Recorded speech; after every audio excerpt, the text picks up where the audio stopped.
Greetings, sir and sirettes, and welcome back to Terratech with me, Lathrix, and of course, welcome at long last to the video in which we build our Hawkeye Better Future hybrid vehicle in the campaign itself. This is the vehicle which has the tiny little Better Future drone, and then the Hawkeye base vehicle. The whole concept of this is that we can send out the drone, get enemies to follow it, and then they will be mowed down by the anchored Hawkeye element, which is also able to generate a lot of power. Will this work and actually be a feasible tactic in the campaign? Well, hopefully, we're going to find out pretty darn soon. Now, after the last video, I've also hit up a few more trade stations, but sadly found no more of the dynamo generators, though I've also done quite a few more missions, which means we have even more scrap. Also, things keep on attacking me here, and, well, more scrap for us. Lovely. So, let's get into it then. How much do we need to actually create this vehicle is the question. This is going to be horrific, isn't it? Yes it is. Wow. We have a lot of GSO batteries, but apparently we still need 71 more. Well then.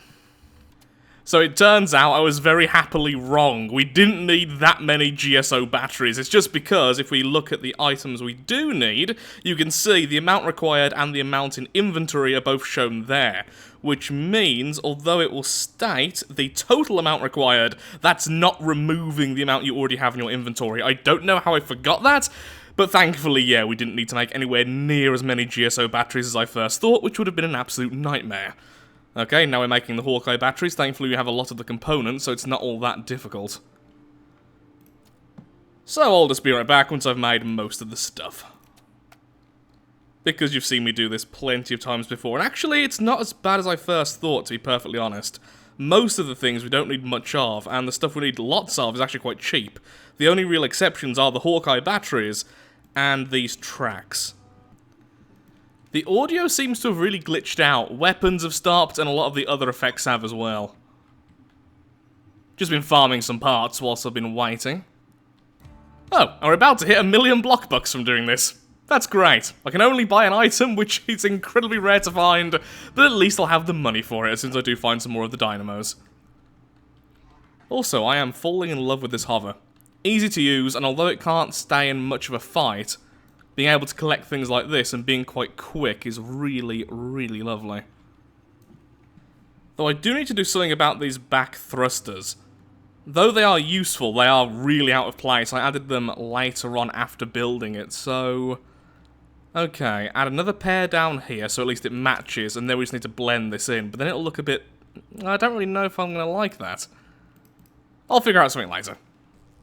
I know I say this every single time, but it is so much easier to build loads of complex items than loads of simple items. Like right now, I'm almost done with the Hawkeye batteries, even though I needed more of them, and they were more complex than the GSO batteries, which took way longer. The reason is the Hawkeye batteries want a component, which is the ion pulse cell, which requires Rhodius. Now, Rhodius is incredibly difficult to get just on its own. Although a lot of items do have them, you don't get lots of them when you're scrapping enemies, so you end up running out of that raw resource.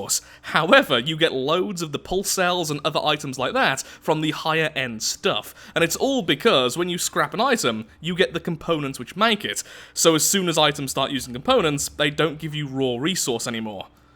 So, if they are made out of components, it's nice and easy. If they're made out of raw resources, you end up running out. Like right now, I am completely out of that resource. And we're also out of timber as well again. Just to clarify, once items start using components, they can sometimes also use raw resource, but as you can see, they normally end up just using components and nothing else. So if I scrapped these repair bubbles, I would get no resources, just loads of components. Naturally, as soon as I say, oh look, I'm out of this one specific resource, then everything I now need needs that resource, which is really, really irritating. Thankfully though, I found a few items which does indeed contain it, so we should have at least one. There we go. One of the blocks, which will be enough for this full set. Not much time all has passed, and we are almost done, and it turns out I need to start scrapping Better Future again. I avoided scrapping them since we were using them so much, but things like the Better Future laser rifle actually contain the ion cells, which I needed earlier. And we have loads of them, and we have loads of backup items now. So finally, we can start using Better Future as well, so when we hunt down Better Future enemies, that means we are getting loads and loads of very expensive components.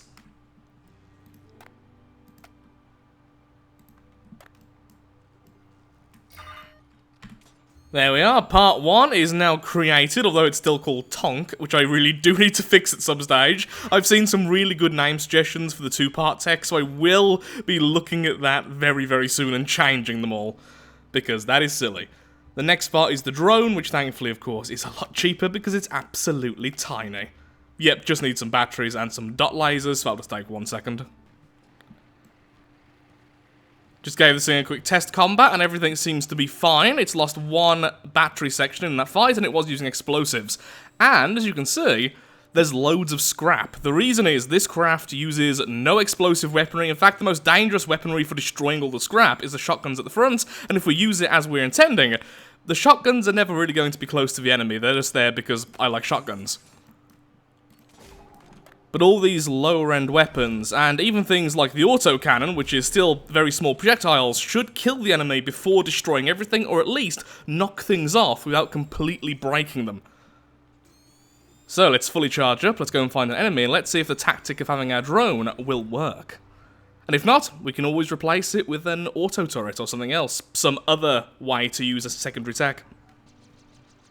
Okay, our first test drawing an enemy closer to us. Hopefully this is low enough for the enemy to still aggro. Oh, yep, definitely. What this thing needs is a quick way to reverse. Either way, though, we just bring it to our bastion.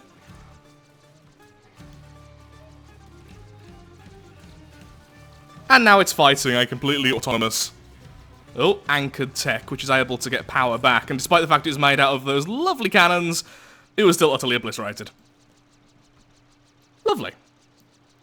Need a bit more repair capability by the looks of things, but other than that, that didn't take any damage. Lovely. And by that I mean nothing fell off.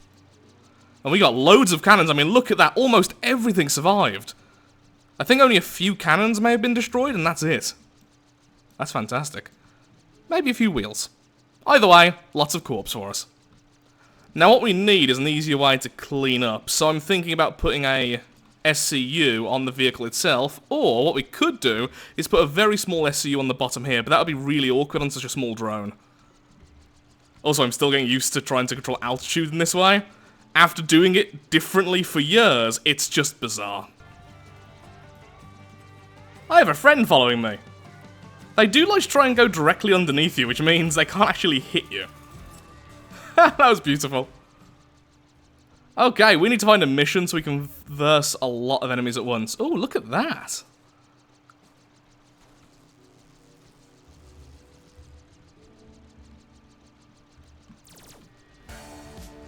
Oh, they are battleship cannons. Up, up, up now.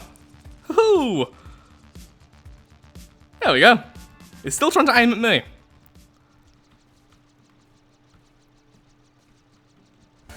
Is that like a pirate? I don't know what it was, but it was cool. Making this thing a hover glitch or just using thrusters would be so much easier than using this propeller and the system down there in the bottom right. Once I get used to it, I'm sure it'll be fine, but right now it's an absolute nightmare and I feel so terrible at the game. Like, more so than usual.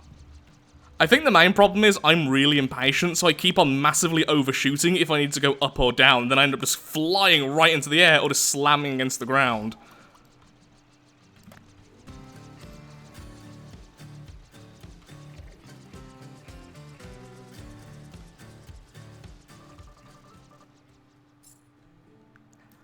That's interesting. When I went really high up there, the AI of the enemy seemed to turn off. Even though it had this target. Need to do testing with that. Since the AI can be really weird if you're too far away from it, I am curious if they keep on locked on your craft, can you basically turn them off whilst the grounded craft is just wailing on them? That would be interesting. I doubt it. I think it may have just took too much damage and the weapons are off, but it looked really weird. How am I still so bad at this? There we go.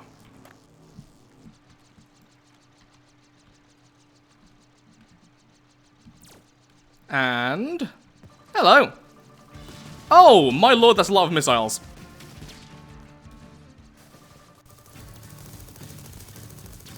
What did I just hit? That was a weird hitbox, or was that one of the missiles causing that to happen? That was, honestly, an enemy which would really cause some problems to this type of vehicle.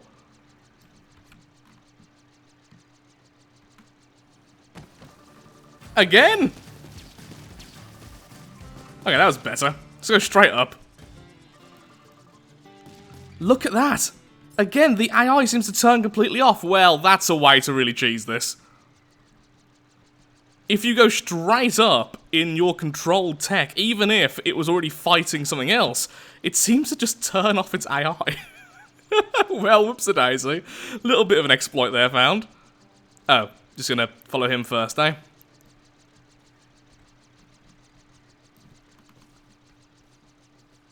Well, it's not the easiest thing to do. It's a little bit awkward since how enemy AI can easily get stuck, but yep, it definitely works. Our tech is constantly regenerating power, so even if the enemy had a lot more firepower, it really wouldn't be able to get through all these shields. I think this thing has 12 solar panels, but we can easily add more if we wish. That's it, follow Lathrix again, to your demise. Wait, are the shotguns actually going to be able to hit this target? No, just for lasers. That got really close. That was weird.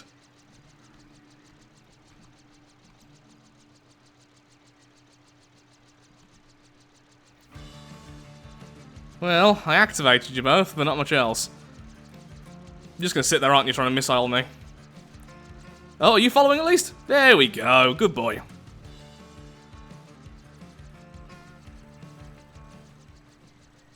I'm getting the hang of it now. Give me 100 battles and I can actually use these rotors correctly, I swear. I also keep on forgetting this thing can actually strafe really well, and that'll make life a lot easier on me. Oh, that looks so annoying. It's stuck on something. What's it stuck on? Itself! I think it's stuck on its own body. Yep, body parts have fallen off, and now it's completely stuck.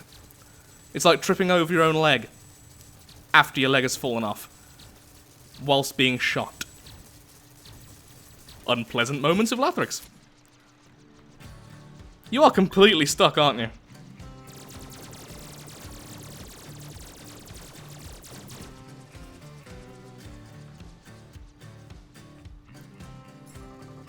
Drone kill. Oh, incoming more enemies. I thought we were done then, I was going to land, but nope.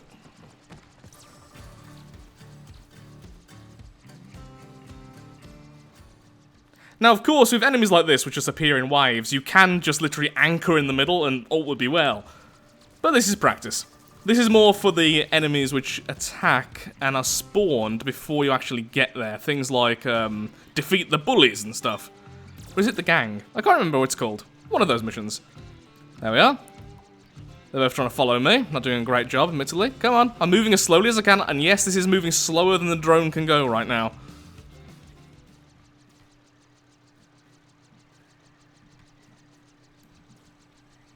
So I think I've proven my point. I'll do the rest in the main tech itself.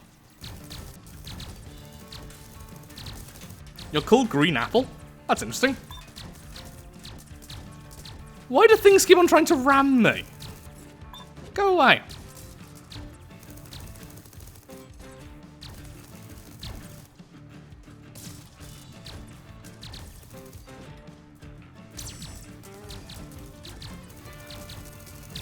Are you healing from my repair bubble and then being lasered to death? Oh, that's like just eternal pain.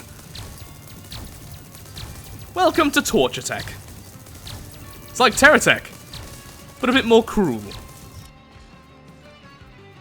There we go, now I've moved away. Oh, is that it? I was actually hoping to do some fighting whilst I was controlling the tech, never mind then.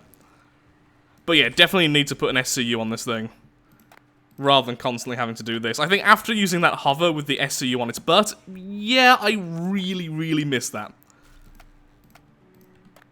This little guy. Look at the size comparison of these things.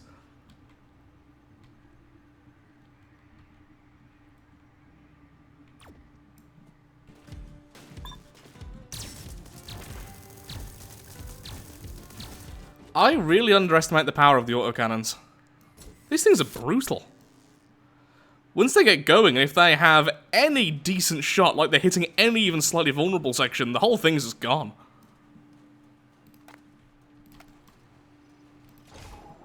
And with that though, I'm afraid I really am all out of time for today's video. Now, to be completely honest, I did actually almost fully record another video before this one, and I ended up scrapping it because nothing worked out. So what I was trying to do is use the sky anchors to make a bridge between our current sky base and the power spire at the bottom, and then it would just sit halfway between the two and transfer power. Seems like a simple idea. The problem is trying to get a Better Future sky anchor to stay exactly where you want it in terms of altitude is incredibly difficult, and what made it even worse is when I left the area and came back, the base would horribly glitch into it. So right now, it's actually okay if you leave the area and come back. It's a little bit iffy, and occasionally a block gets somewhat damaged. Having two sky bases, well, it just caused everything to break, and it even crashed the game once. So with that, I'm afraid I am all out of time for today's video. So sorry for the shorter video. The next one will be a normal full-length one, but hopefully there's enough footage here to at least make this concept interesting. I think I will be keeping it, although I don't think I'll be using it for every single fight. And honestly, I just love using this craft. Having different weapons depending on the angle you're fighting the enemy is so much fun. And of course, just the idea of always being able to hit an enemy no matter where they are. Since normally I front-load all the weapons, this is a lovely change. So with that, thank you so much for watching. If you have enjoyed today's video, then of course, likes, favourites, shares, comments, all that good stuff helps out me, helps out the channel, and most importantly, shows that Terratech is a series you wish to see continued in the future. I also removed something from the underneath of this tech, there we are, so I'm no longer taking damage when I'm moving over these hills. It turns out I'd placed one battery a little bit lower than the rest, and it was hitting every single thing. But now, no damage. So, thank you for watching.